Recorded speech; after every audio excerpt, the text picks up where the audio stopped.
बिस्मिल्लाहिर्रहमानिर्रहीम। अस्सलाम वालेकुम स्टूडेंट्स।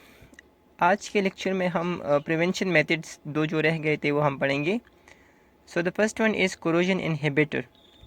ये फोर्थ मेथड है आपके पास। इससे पहले हम removal of stains, paints and coatings, alloying और मेटल प्लेटिंग या मेटल कोटिंग पढ़ चुके हुए हैं। ठीक है, आज जो हम पढ़ने वाले हैं that is corrosion inhibitor. Inhibitor बेटा उन केमिकल सब्सटेंसेस को कहते हैं जो किसी चीज़ को इनहिबिट करते हैं, रोकते हैं किसी चीज़ को। ठीक है, अब कोरोजन इनहिबिटर्स क्या है? तो कोरोजन इनहिबिटर्स आपके पास ऐसे केमिकल्स होते हैं जो कि या तो मेटल के साथ या एनवायरनमेंट के साथ रिएक्ट करके उन दोनों को एक दूसरे के लिए मतलब रहने नहीं देते कि वो एक दूसरे के साथ रिएक्ट कर सके। ठीक है, तो जैसे कि आपने बायो में पढ़ा हुआ है एंजाइम्स इनहिबिटर होते हैं।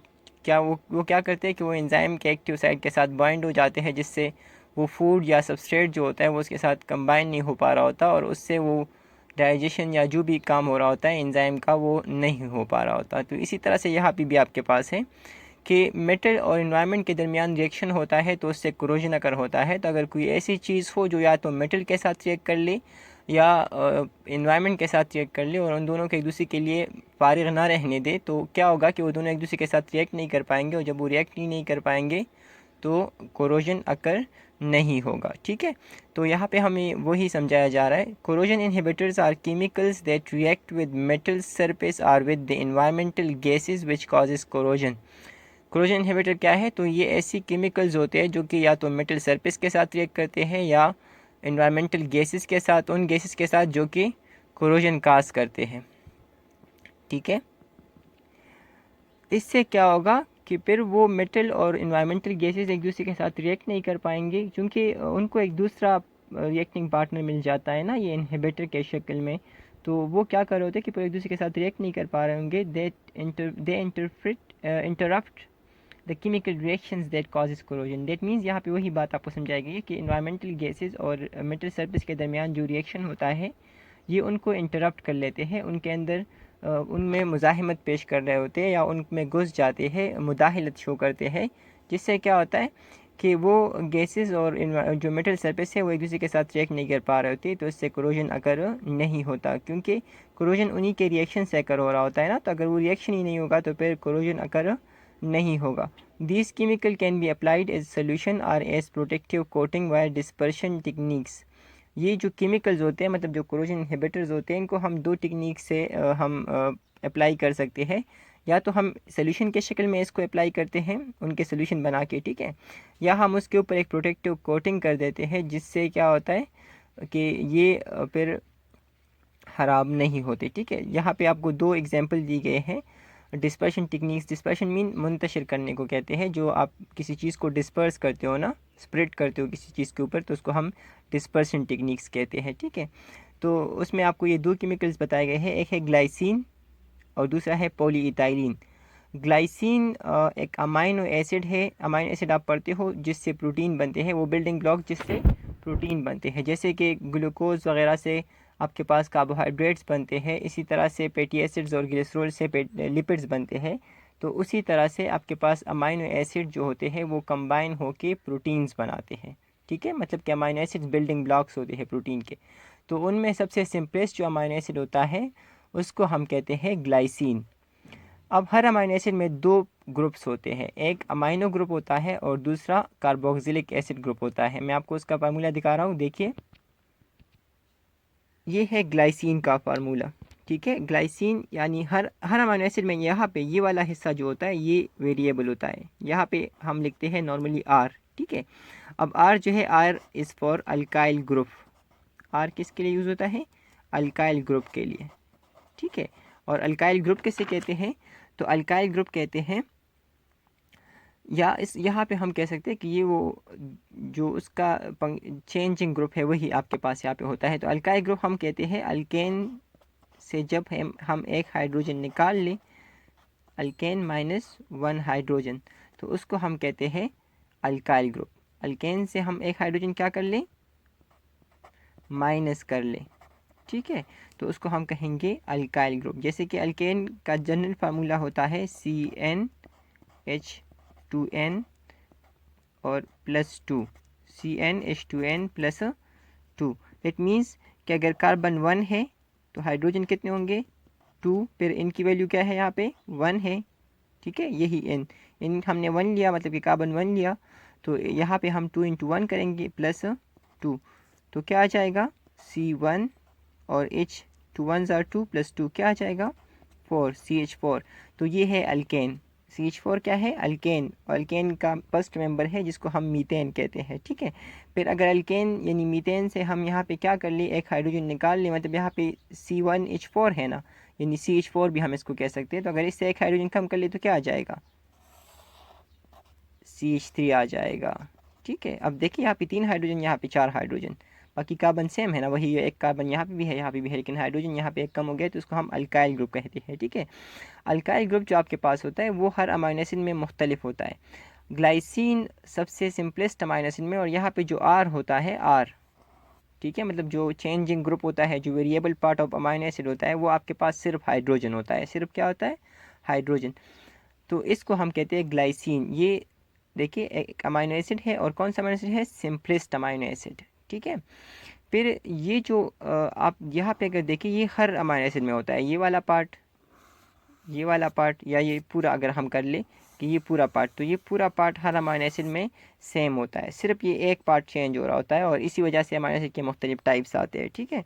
अब देखिए यहाँ पे, तो इसको कहते हैं अमाइनो ग्रुप, क्या कहते हैं इसको अमाइनो ग्रुप, और इस वाले हिस्से को कहते हैं कार्बोक्सिलिक एसिड या कार्बोक्साइल ग्रुप, इसको कह सकते हैं, या इसको कहते हैं कार्बोक्सिलिक एसिड या कार्बोक्साइल, ये एक है, ठीक है, कार्बोक्साइल ग्रुप। तो ये जो कार्बोक्सिलिक एसिड या कार्बोक्साइल ग्रुप है या अमाइनो ग्रुप है, ये क्या करते हैं कि ये उस मेटल के साथ बॉन्ड हो जाते हैं, मतलब कि ये ग्लाइसिन जो अमाइनो एसिड है ये अमाइनो ग्रुप के ज़रिए और ये कार्बोक्सिलिक एसिड के ज़रिए यहाँ से ये हाइड्रोजन रिमूव हो जाते हैं एक एक, ठीक है। तो ये नाइट्रोजन और ये जो कार्बोक्सिलिक एसिड का ऑक्सीजन है, ये क्या करता है कि ये उसके साथ बॉन्ड बना लेता है मेटल के साथ, तो उससे क्या होता है कि वो मेटल जो है अब वो ग्लाइसिन के साथ बॉन्ड बना चुका हुआ है, तो वो इन्वायरमेंटल गैसेस के लिए फ्री नहीं रहता। अब इन्वायरमेंटल गैसेस के लिए जब वो फ्री नहीं रहता तो वो कोरोड नहीं होगा, ठीक है। दूसरा जो आपको बताया गया दैट वाज पॉलीइथाइलिन, तो पॉलीइथाइलिन के दो हम यूज़ करते हैं, पॉलीइथाइलिन ग्लाइकोल है, पॉलीइथाइलिन अमाइन है। इसमें हम क्या करते हैं कि इसका एक सोल्यूशन बनाते हैं, ठीक है, और वो जब ये अब क्या कर रहे होते हैं, ये क्या करते हैं कि ये आयरन को या कार्बन स्टील जो आपके पास होता है उसको प्रोटेक्ट करते हैं एसिड सोल्यूशन से। कैसे, तो ये जब फर्ज करिए ये आपके पास वो कार्बन स्टील हमने एसिड में डाला हुआ है, ये एक एसिड सोल्यूशन है, ये हमने उसमें कार्बन स्टील डाला हुआ है ऐसे करके, ठीक है, ये एसिड सोल्यूशन है। तो ये जो पॉलीइथाइलिन है आपके पास, ये क्या करते हैं कि यहाँ पे इसके ये जो जो वो सरफेस जो इस मेटल का एसिड की तरफ है, मतलब इंटरफेस है एसिड और उसके दरमियान, ठीक है, जैसे ये सरफेस है इस तरह से, ये सरफेस और ये सरफेस, इसको इंटरफेस बुलाते हैं, क्या बुलाते हैं इंटरफेस, जो सोल्यूशन और उसके दरमियान, जैसे हम हाथ ऐसे रख दें तो ये हमारा इंटरफेस होता है, ठीक है, ये हाथ का ये जो साइड है, ये जो हवा को पेस कर रहा है, ये इंटरफेस है, ठीक है। तो इसी तरह से आपके पास यहाँ पे जो ये इंटरफेस होता है, इसके ऊपर ये पॉलीइथाइलिन ग्लाइकोल या पॉलीइथाइलिन अमाइन लग जाता है, एडजर्ब हो जाता है। एडजर्ब मीन कि उसके ऊपर जैसे फोम होता है ना, फोम को आप ये टाल्कम पाउडर जो होता है उसमें आप रख देते हो तो वो फोम, या आपने चाक और डस्टर देखा होगा, डस्टर में वो चाक के जो ज़रात होते हैं वो अंदर जाके नहीं घुस रहे होते, वो ऊपर रह जाते हैं, फिर जब हम उसको जाड़ते हैं तो वो उससे गिर जाते हैं, तो इसको एडजर्प्शन बुलाते हैं, क्या बुलाते हैं एडजर्प्शन। जब कोई चीज़ आपके पास सिर्फ सरफेस पे लग जाती है और अंदर जज़ब नहीं होती उसको एडजर्प्शन बुलाते हैं। एब्जर्प्शन और एडजर्प्शन में यही फ़र्क है, AB और AD, ठीक है। तो एडजर्प्शन में आपके पास सिर्फ सरफेस पे चीज़ जज़ब होगी, अंदर तक जज़ब नहीं होगी। एब्जर्प्शन में पूरी तरह से जज़ब होगी, जैसे पानी पोम में अगर हम पोम पानी में रख के पानी में पोम रखते हैं और उसको फिर ऐसे ज़ोर करके वापस खोलते हैं तो वो पानी जज़ब कर लेता है, दैट इज़ एब्जर्प्शन, ठीक है। और जब हम टाल्कम पाउडर में फोम रखते हैं वो एडजर्प्शन है, ठीक है, वो क्या है एडजर्प्शन। तो ये दो तरीके हैं ग्लाइसिन और पॉलीइथाइलिन ग्लाइकोल, जिससे हम क्या कर सकते हैं कोरोजन को इनहिबिट कर सकते हैं, ठीक है। और ये कोरोजन इनहिबिटर्स हैं जो कि मेटल सरफेस के साथ रिएक्ट करके उसको एनवायरमेंटल गैसेस के लिए फ्री नहीं रहने देते, जिससे वो एनवायरमेंटल गैसेस के साथ रिएक्ट नहीं कर रहा होता। अगर रिएक्शन ही नहीं हो रहा होता तो फिर आपके पास कोरोजन भी अकर नहीं होगी। उसके बाद जो आपका sixth method of corrosion prevention है, दैट इज़ कैथोडिक प्रोटेक्शन। अब यहाँ पे देखें तो ये एक आम नाम से आपको समझ आ जाएगा, cathodic protection. Cathodic protection that means, हमने अगर आपको याद तो हमने रस्टिंग में पढ़ा था, कैथोडिक रीजन वो होता है जहाँ पे वाटर और ऑक्सीजन की मिकदार ज़्यादा हो। कैथोडिक रीजन कौन सा होता है? वो रीजन जहाँ पे वाटर और ऑक्सीजन की मिकदार क्या हो, ज़्यादा हो। तो ऐसी जगहों को हम कैथोडिक रीजन कहते हैं, ठीक है। और कैथोडिक रीजन ही वही जगह वो जगह होती है जो क्या करती है कि जो इलेक्ट्रॉन ड्राइव करती है, इलेक्ट्रॉन खींच रही होती है मेटल से, ठीक है। तो अगर हम उस रीजन को, मतलब जो कैथोडिक रीजन है जो इलेक्ट्रॉन चुरा रही है मेटल से, अगर उसको हम कोई दूसरा ऑप्शन दे दें, कोई ऐसा ऑप्शन दे दें कि जिससे उनको इलेक्ट्रॉन इजीली मिल सके और उनका ध्यान मेटल्स की तरफ से हट जाए, ठीक है, जो मीटर हम बचाना चाह रहे हैं, तो ये इसको हम कहेंगे कैथोडिक प्रोटेक्शन। जैसे आप गर्मी से या सर्दी से ख़ुद को बचाते हो ना, ठीक है, तो आप पंखा लगाते हो, तो इसी तरह से जैसे आपको परस करे, आपको कोई कोई डॉगी आपके पीछे पड़ जाता है और आपके हाथ में कोई खाने की चीज़ है, तो आप क्या करते हो कि वो खाने की चीज़ उसको फेंक देते हो ना, तो अगर वो क्या करेगा, वो खाने की चीज़ खाएगा, मतलब उसकी तरफ उसका ध्यान बटेगा, तो फिर आप बच जाओगे उससे। तो इसी तरह से आपके पास यहाँ पे भी हम करते हैं कि कैथोडिक प्रोटेक्शन में हम क्या करते हैं कि हम कोई ऐसा मेटल जो कि उस हमारे वाली मेटल से जिसको हम कोरोजन से बचाना चाह रहे हैं उससे ज़्यादा इलेक्ट्रोपॉजिटिव हो, या उससे इलेक्ट्रोपॉजिटिव का मतलब कि उससे ज़्यादा इजीली इलेक्ट्रॉन लॉस कर सकता हो, तो ऐसे मेटल को अगर हम उस कैथोडिक रीजन को, यानी उस रीजन को जहाँ पे वाटर और ऑक्सीजन ज़्यादा है, उस रीजन को हम वो प्रोवाइड कर लेंगे वो मेटल, तो क्या होगा कि वो इलेक्ट्रॉन उस मेटल से लेगा और हमारा जो मेटल है वो महफूज रहेगा, ठीक है। तो यहीं पे आपको वो बताया जा रहा है। कैथोडिक प्रोटेक्शन मेथड कहाँ पे यूज़ होता है? तो यूज़ होता है टू प्रोटेक्ट आयरन बरी इन बरीड फ्यूल टैंक्स। जो फ्यूल टैंक्स होते हैं बरीड, आपने देखा होगा पेट्रोल पंप वगैरह में, ये जो जो आपके पास पेट्रोल पंप्स होते हैं, तो उसमें नीचे एक टैंकर होता है जो कि भरा हुआ पेट्रोल वहाँ पे वो डालते हैं, जब वो सप्लाई करके आ रहे होते हैं, गोदाम से आ रहे होते हैं, तो वो वहाँ पे फिल करते हैं। और तो उन जगहों को बचाने के लिए, ताकि वो कोरोजन उसको ना हो, क्योंकि कोरोजन होगा तो वो ख़राब होंगे, उसमें से फिर लीकेज होगा और मुख्तलिफ नुकसानात हो सकते हैं उससे। तो क्या करते हैं उसके साथ कि उनको फ्यूल टैंक्स को बचाने के लिए, या जो वाटर पाइप्स होते हैं नीचे ज़मीन के अंदर, ठीक है, जो बरीड वाटर टैंक्स होते हैं, वाटर पाइप्स होते हैं, या और पाइपलाइंस होते हैं जो सीएनजी, जो मतलब कि नेचुरल गैस या कोई और वाटर वगैरह को एक जगह से दूसरी जगह मुंतकिल करने में यूज़ हो रहे होते हैं, या कोई परस्करी कोई टैंकर से जो बरीड टैंकर है उसमें से टैंक्स जो है उसमें से आपके पास जो पेट्रोल लेके आ रहा होता है, उस पाइप को बचाने के लिए हम ये टेक्निक यूज़ करते हैं, ठीक है। क्या करते हैं इस टेक्निक में? तो an active metal such as magnesium और जिंक, मैग्नीशियम और जिंक जो कि एक्टिव है मेटल्स आयरन से, मतलब आयरन से ज़्यादा एक्टिव, मतलब ये है कि आयरन से ज़्यादा इलेक्ट्रोपॉजिटिव है, आयरन से ज़्यादा इजीली इलेक्ट्रॉन लॉस कर सक रहे होते हैं, तो is connected by a wire to the pipelines और टैंक टू बी प्रोटेक्टेड। और ये हम क्या करते हैं कि उस वायर के ज़रिए उस टैंक या उस पाइपलाइन के साथ जिसको हमने प्रोटेक्ट करना है उसके साथ कनेक्ट करते हैं मैग्नीशियम और जिंक को। It is because the magnesium और zinc is better reducing agent. Reducing agent mean कि ये इजीली इलेक्ट्रॉन प्रोवाइड करते हैं, ठीक है, देन आयरन से। तो इस वजह से क्या होगा कि electron are supplied by the magnesium और zinc rather than by the iron. समझ आ गए कि चूंकि मैग्नीशियम और जिंक जो है वो इजीली इलेक्ट्रॉन प्रोवाइड करते हैं, इजीली इलेक्ट्रॉन लॉस करते हैं, रिड्यूसिंग एजेंट है बेटर रिड्यूसिंग एजेंट वो होते हैं जो इलेक्ट्रॉन इजीली प्रोवाइड करते हैं, ठीक है।